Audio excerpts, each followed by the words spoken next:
Apa kau cemburu? Tanyaku saat kami sampai di apartemen milik Rio. Apa kau harus menanyakan hal itu? Aku tidak cemburu, tetapi tidak suka jika kau masih saja berhubungan dengan mantan suamimu. Ia masih saja sedikit ketus. Padahal aku sudah meminta maaf sejak masih di mobil. Sama saja. Gumamku sedikit mendelik. Kau bilang apa? Jangan berbisik. Katakan secara langsung di hadapanku. Aku menutup mulut rapat-rapat. Jika berada di mode kesal, pria itu terlihat sangat menggemaskan. Dia sungguh lucu jika memasang raut wajah seperti itu. Kelihatan tak cocok dengan image-nya yang ramah dan dewasa. Aku kembali termenung, menyadari keberadaanku di sini. Seketika pikiran mencela diri sendiri muncul di kepalaku. Apa yang kulakukan di apartemen miliknya? Mengapa aku rela menemaninya berbelanja dan membuang-buang waktu berhargaku? Seharusnya aku berada di rumah kontrakanku dan menikmati buah mangga yang dibawa Nina kemarin. Mengingat buah tersebut, air liurku serasa ingin menetes. Aku tidak sengaja bertemu dengan Mas Agung dan aku tidak mungkin mengabaikannya begitu saja. Dia tetaplah orang yang pernah hidup bersamaku. 1 tahun bukanlah waktu yang sangat singkat. Aku berusaha untuk menjaga tali silaturahmi kami dan ya, aku tak mau menambah musuh. Jelasku yang mungkin membuatnya tetap berada di mode jengkel. Tak ada mantan yang bisa kembali akrab lagi, Ra. Jika hal itu terjadi, kemungkinan mereka masih saling peduli.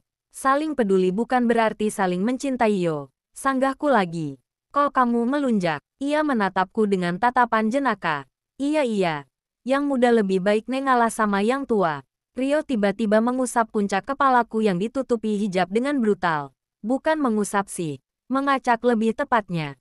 Lagi, dia melakukan hal-hal yang mampu membuat pipiku merona seperti udang rebus. Aku masih 30, dan itu masih sangat muda untuk usia laki-laki. Ia jelas tak mau dikatakan tua. Iya sih, wajahnya memang jauh dari kata tua. Semakin ke sini, wajahnya semakin terlihat imut. Memang ya, usia hanya sekadar angka. Yo, resep awet muda apa sih? Pertanyaanku jelas sangat random. Ia yang sedang menyusun barang belanjaan di kulkas menghentikan kegiatannya lalu menoleh padaku. Jangan sering marah. Jangan cerewet dan kamu harus patuh padaku. Lah, poin terakhir sepertinya hanya akal-akalanmu saja. Aku mendengus. Karena ia mulai memberikan resep yang salah. Kulihat Rio hanya mengedikkan bahu. Suara kaleng-kaleng soda yang ia susun jelas membuat fokusku teralih. Lelaki itu sangat menyukai minuman bersoda. Mungkin Rio lebih sering mengonsumsi air soda dibanding air mineral. Bahkan aku terpaksa mengisi kulkas di rumah kontrakanku dengan kaleng-kaleng soda, agar ia tak perlu lagi membeli di warung sebelah.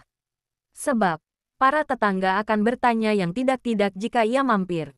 Rio lebih suka makan makanan yang bersantan, tak suka makanan pedas, dan akan menggila dengan segala camilan yang manis. Terlalu sering bersama-sama membuat kami tahu tentang makanan favorit, kebiasaan sehari-hari bahkan sesuatu yang tidak disukai. Aku bahkan kerap memberinya petua agar mengurangi makanan yang terlalu manis.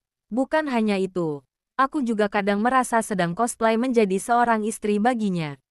Dan hal itu membuat Nina mengejekku yang berperilaku layaknya seorang istri yang patuh. Bahkan Nina mengatakan bahwa aku lebih perhatian kepada Rio ketimbang saat menjadi istri Agung. Apa iya? Jadi mulai nulis itu dari kapan, Ra? Tanya Mbak Anggi selaku pemilik salah satu kanal YouTube yang membuka semacam podcast. Tanya jawab kepada orang-orang yang berada di tahap terkenal. Rezeki nomplok ini menerpaku. Aku seakan kejatuhan emas berkilo-kilo. Agak berlebihan memang. Tetapi saking bahagianya sehingga aku mendefinisikan kebahagiaanku dengan kalimat yang sedikit lebay. Sudah setahun lebih, Mbak. Awal mula nulis itu gimana sih? Apa langsung nulis aja? Atau memang tergiur sama duitnya? Atau ada teman yang manggil gitu? Sebenarnya dari SMP aku suka membaca. Sudah pernah nulis beberapa cerpen juga. Cita-cita sebagai penulis itu tercetus gara-gara terpikat sama salah satu bukunya Ilana Tan yang berjudul Spring in London. Pokoknya suka banget sama ceritanya. Karena ikutan terbawa perasaan. Aku tiba-tiba mikir, bagus kali ikutan nulis juga. Akan tetapi saat SMA, aku tak punya sama sekali akses untuk ikutan lomba-lomba menulis. Dulu kan serba berbayar, platform juga belum ada. Mbak tahu kan, saat itu, Kecanggihan belum seperti sekarang. Dan fokusku teralih ke drama-drama Korea. Saat itu lagi demam-demam Korea. Sehingga cita-cita yang jadi penulis ini tiba-tiba tidak terpikirkan lagi. Namun, tahun kemarin, aku kok tiba-tiba scroll Instagram dan dapat informasi tentang nulis novel di salah satu aplikasi. Aku tergiur dong. Adrenalinku seakan terpacu. Aku tuh ngomong gini, oh ternyata nulis di platform online tuh bisa digaji. Makanya aku langsung nulis tuh. Meski sebenarnya ditentang sama orang tuaku. Jelasku panjang lebar. Semoga Mbak Anggi bisa mengerti. Jadi kamu mulai dari nol lagi ya setelah sekian lama. SMP tuh kamu nulis apa? Aku tersenyum malu-malu saat mengingat tulisanku. Kalau diinget-inget lagi, aku bawaannya mau ngakak mulu. Sahabatku pernah baca dan dia juga ikutan geli. Soalnya aku nulis dengan bahasa alay. Khas bocah yang baru kena puber. Mbak Anggi juga terbahak. Masih sahabatan sama dia. Ya, kami masih sering bertemu. Kadang ia juga menginap di rumahku. Setelah nulis langsung berhasil gitu. Langsung gajian. Ya, jelas tidak Mbak. Semuanya butuh proses. Aku malah gonta-ganti nulis di platform yang berbeda.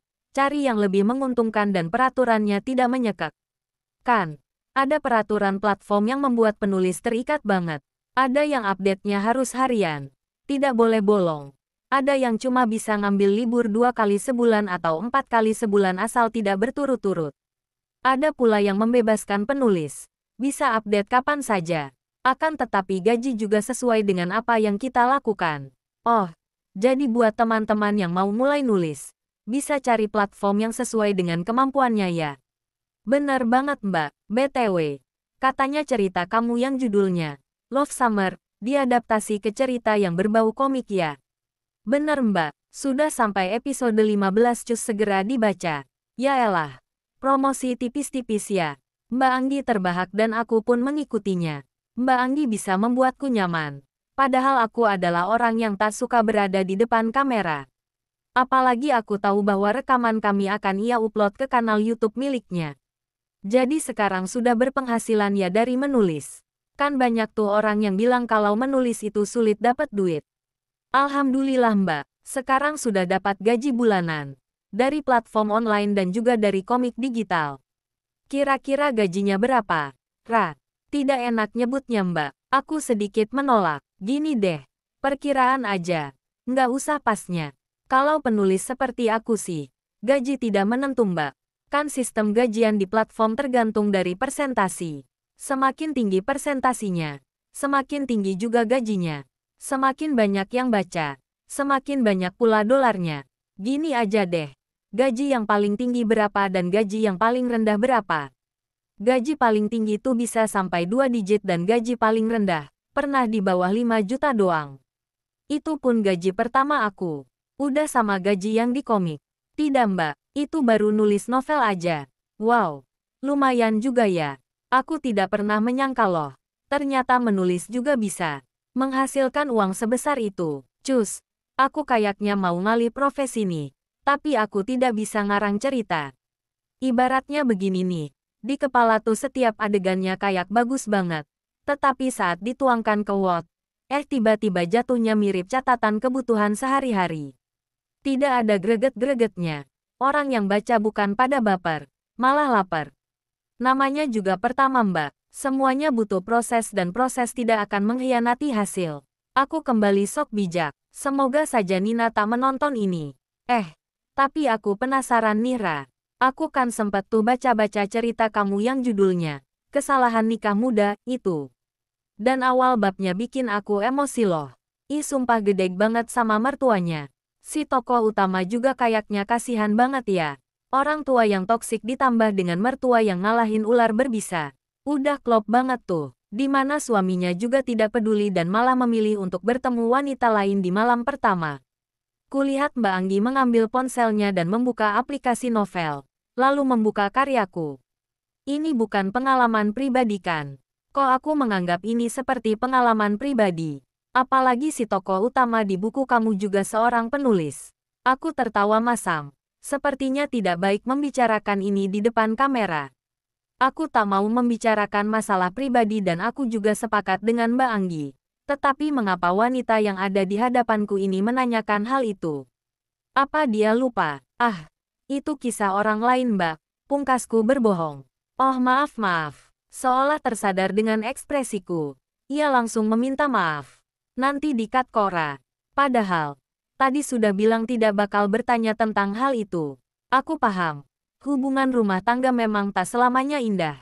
Dari yang ku tahu, Mbak Anggi juga seorang janda yang memiliki seorang putri. Suaminya juga memilih wanita lain. Mertuanya bukanlah orang yang seperti Ibu Maya. Mertua Mbak Anggi justru orangnya netral. Tidak cerewet dan juga tak abai dengan menantu. Meski mertuanya tidak suka dan tidak setuju dengan perceraian, tetap saja, pada akhirnya ia mengikuti kemauan anak kandungnya. Ya, begitulah Mbak. Kehidupan rumah tangga memang selalu penuh drama.